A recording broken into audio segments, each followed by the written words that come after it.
Hello, and welcome to the 19th video in a series on the tabletop role-playing game Bunkers and Badasses.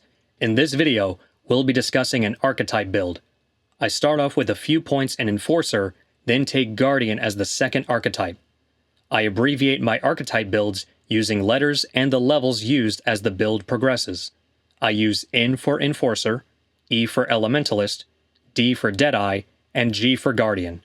So in this case, NG 4, 10, 12, 4 simply means 4 levels of Enforcer, then 10 levels of Guardian, then 12 levels of Enforcer, then 4 levels of Guardian.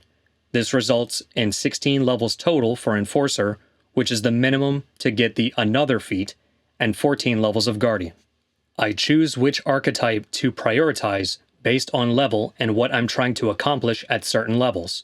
At levels 1 through 4, I'm just focusing on damage. At level 5, I shift the build to getting access to the Guardian's Keep Shooting feat, which will increase the minimum average damage per round. This will be very useful, particularly for tanky enemies or boss fights. I then redirect the build to get the Enforcer's Another feat. This is extremely helpful for creating kill chains against hordes of weak enemies, but I felt it was less likely to occur. Players may also prefer the consistency of the Keep Shooting feat at the lower levels.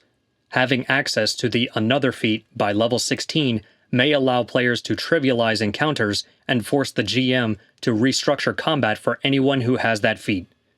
This, of course, may take the fun out of the role-playing for anyone who doesn't have the Another feat and feels like they're missing out. I understand these archetype and class builds may seem to be approaching from a power gaming perspective.